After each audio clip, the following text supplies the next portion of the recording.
The sewing circle is dead. Long live the sewing circle. It's a video response to Pop's Quest. Great topic about expensive carry gun. Ooh, somebody's having a bad morning.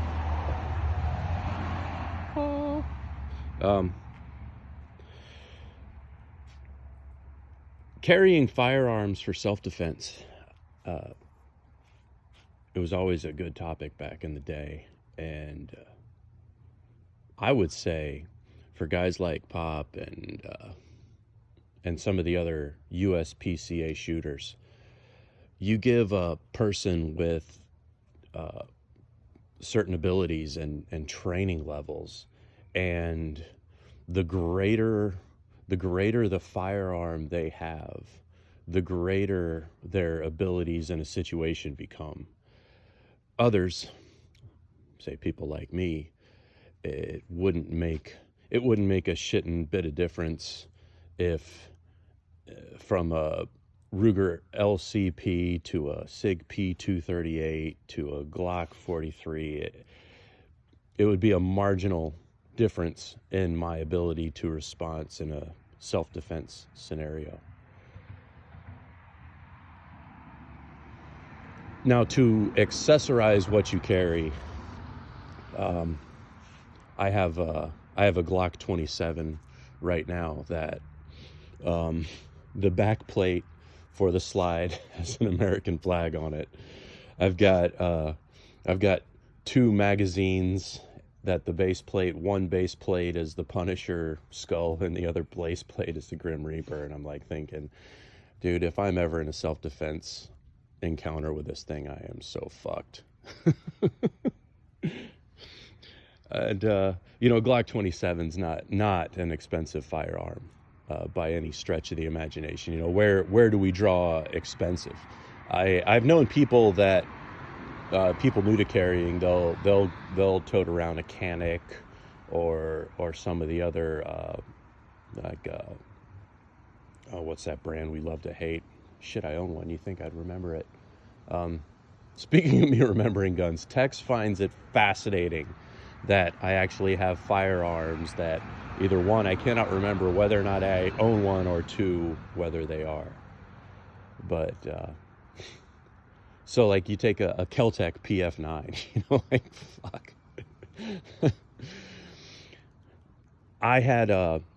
There's a pawn shop near me though. To get back to the story, there's a pawn shop near me, and this was around the time that the SIG P238 first came out, and I still dig that firearm. I know it's 380. I don't give a shit. I'll fucking carry a 380 for all the good it does.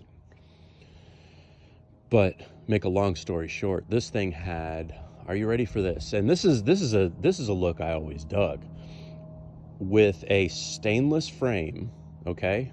Picture it in your mind, a stainless frame, and then a gloss black slide. Now, in the gloss black slide, and my understanding is SIG had a few of these in the series, in the gloss black slide was 4 aces, like airbrushed underneath some sort of clear coat. I don't know how they did it, but I thought that was just the coolest shit ever. Now, I didn't think it was so cool that I bought it over, I think at the time, for the same money, I think there was a gun scare, so for the same money, I think I put in an order for, I think I got 10 Glock 17 magazines from the Glock store around that same time, instead of buying another fucking 380.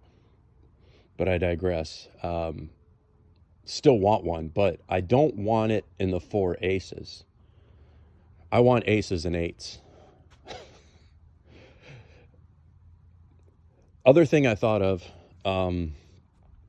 talking, now what would be expensive to me would be to say if you use an Ed Brown gun. I don't think I would really categorize some of the other semi-production ones like Kimber. I think Kimber, so long as so long as it's tuned correctly.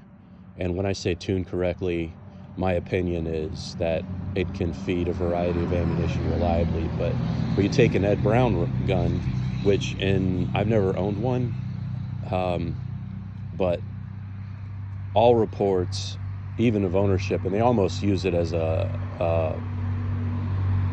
point of honor, that it's very picky about what ammunition it can actually fucking run, whether it's like Winchester white box, like, oh, this thing runs Winchester white box, but nothing else. Like, shit, it's a fucking Ed Brown, because it's just so tight and hand fitted.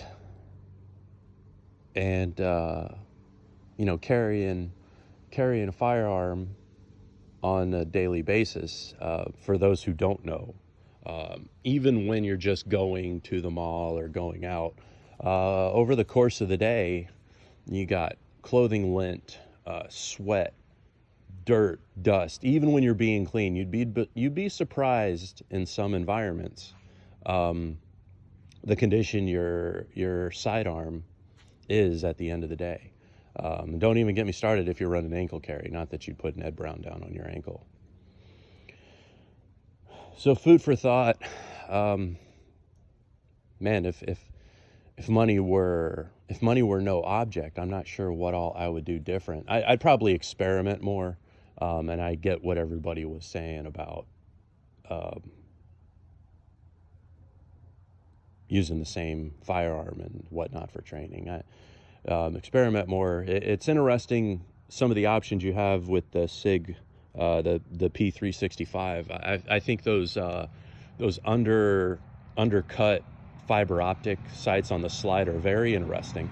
I find the smaller RMRs very interesting. If I had, I don't even know how much it costs right now, but if I had $800 just burning a hole in my pocket, I'd be interested in trying, say, a Glock 42 and 380 with a micro RMR on the slide to see how it'd do that.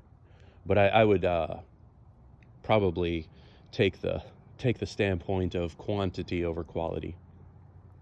Now, I remember one of the first, in closing, one of the first things at Tactical Response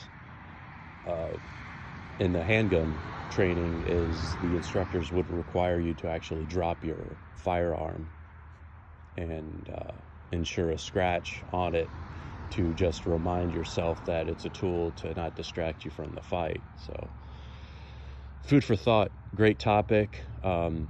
Good on you, Pop, for circling back on the comments. And interesting that one dude being kind of snooty, like, well, if you're not going to respond to my comment, then I'm not going to tell you. Like, I need to deprive you from your interaction. I hope you guys are buddies, not. All right, man. Well, I missed you. Hope work's going good. I think I can tell by your face still being clean shaven that work must be all right. And to all y'all other homos, fuck you. Make some videos. See ya.